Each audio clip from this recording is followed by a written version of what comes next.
मुंबई के घाटकोपर में होर्डिंग हादसे में 16 लोगों ने अपनी जान गंवा दी। आखिर जिम्मेदार कौन है? भाजपा का कहना है कि इसके पीछे महाविकास अघाड़ी की सरकार है। वहीं पर आदित्य ठाकरे केंद्र सरकार पर निशाना साधते हुए रेलवे मंत्री का ही इस्तीफा मांग रहे हैं। आखिर गलती किसकी है? किसने लापरवाही की कि इतना बड़ा हादसा हो गया? हमारे साथ बात करने के लिए बीजेपी के वरिष्ठ नेता किरीट सोमैया जी हैं। इतना बड़ा हादसा हो गया, अब वार पलटवार हो रहे हैं, राजनीति हो रही है, सच्चाई क्या है? वार कहाँ हो रहे हैं? आदित्य ठाकरे अपने अज्ञान का प्रदर्शन कर रहे हैं, क्योंकि यह जमीन रेलवे की है ही नहीं। ये तो महाराष्ट्र सरकार की पोलिस हाउसिंग कॉरपोरेशन की जमीन। उसके पिताजी उद्धव ठाकरे ने, वो मुख्यमंत्री थे तब, 30 जनवरी 2020 को महाराष्ट्र पुलिस को आदेश दिया कि यहाँ पर एक पेट्रोल पंप बने और वहाँ आसपास 16 होल्डिंग बने। होल्डिंग का कॉन्ट्रैक्ट उद्धव ठाकरे परिवार के पारिवारिक मित्र संजय राउत, सुनील राउत के मित्र को दिया जाए। पेट्रोल पंप का एक उद्धव ठाकरे के मित्र की कंपनी को दिया जाए। और यह प्रक्रिया शुरू हुई 2021 में। टेंडर निकला, 100 करोड़ एडवर्टाइजमेंट के रेवेन्यू का टेंडर ईगो मीडिया के भावेश भिंडे को मिला। 25 करोड़ का पेट्रोल पंप का रेवेन्यू का कॉन्ट्रैक्ट उद्धव ठाकरे के मित्र की कंपनी को मिला। 125 करोड़ रुपए का प्रॉफिट हो रहा है। उसके सामने राज्य सरकार को एक नया पैसा नहीं, पुलिस कल्याण निधि में सिर्फ 2.25 करोड़ जाते हैं। ये पूरी जो कॉन्स्पिरेसी रची गई है, इसे कॉन्स्पिरेसी ही कहेंगे, उसमें आईपीएस अधिकारी कैसर खालिद ने किस तरह से भूमिका निभाई? ये बड़ा घोटाला है। उद्धव ठाकरे के कहने पर उनके 2 कंपनियों को कॉन्ट्रैक्ट मिले। कैसर खालिद रेलवे पुलिस आयुक्त को यह बताना पड़ेगा।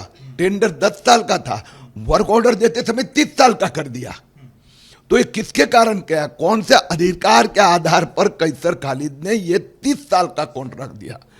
जो होल्डिंग गिरा है उसका तो टेंडर प्रोसेस में नाम ही नहीं था, वो जगह तो इलीगली दी गई।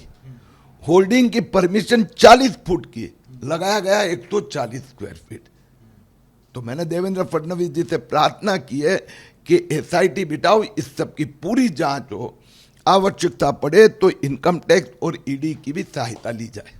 बीएमसी ने एक बार पत्र लिखकर ये भी कहा था कि यहाँ पर ये होर्डिंग्स नहीं बनाई जा सकती। वहीं पे जीआरपी ने दोबारा से पत्र लिखकर किसी रेलवे एक्ट का हवाला दिया था। वो क्या पूरा प्रोसेस था? कैसर खालिद ने जानबूझकर मिसकोट किया, फोर्जरी की।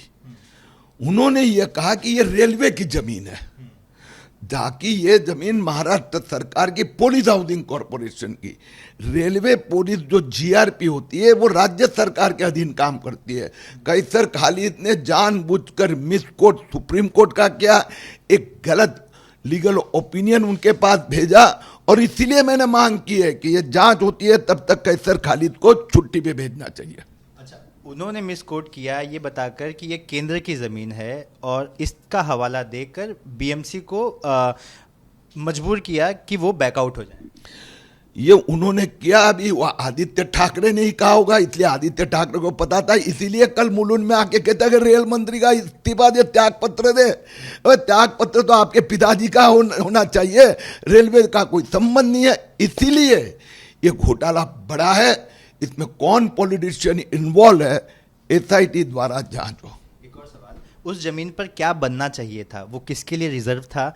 पुलिस वालों को वैसे ही घर नहीं है, कई पुलिस वालों का वेटिंग लिस्ट में नाम है, तो क्या वो पुलिस वालों के लिए घर बनने के लिए जमीन को आरक्षित रखा गया था? वहां पर ये चीजें लाई गई ये बताकर कि पुलिस वेलफेयर में पैसे जाएंगे, उनका भविष्य ठीक किया जाएगा। वास्तव में वही मुख्यमंत्री कार्यालय के निर्देश में तत्कालीन मुंबई उपनगर जिलाधिकारी निधि चौधरी और म्युनिसिपल कमिश्नर ने 2 महीने के अंदर इस जगह का आरक्षण चेंज करके यहाँ पेट्रोल पंप का आरक्षण करके दिया। और उस समय के डीजी पुलिस ने लिखा है कि भैया मुंबई यानी पुलिस की गाड़ियों में पेट्रोल डालने के लिए यहाँ पेट्रोल पंप चाहिए। वास्तव में उसका कोई संबंध नहीं था। ईगो मीडिया भावेश भिंडे उसको कॉन्ट्रैक्ट देना था, इसके लिए यह सब फ्रॉड किया गया। धन्यवाद। तो हमारे साथ किरीट सोमैया थे जिन्होंने विस्तार पूर्वक बताया कि कैसे इस पूरे कॉन्स्पिरेसी की शुरुआत हुई, कैसे किसी पर्टिकुलर व्यक्ति को फ़ायदा पहुंचाने के लिए ये पूरा प्लान किया गया, कॉन्ट्रैक्ट दिलाया गया और जिसका खामियाजा 16 लोगों की जान से हुई। कैमरा पर्सन जावेद के साथ सूरज ओझा, एबीपी न्यूज़, मुंबई।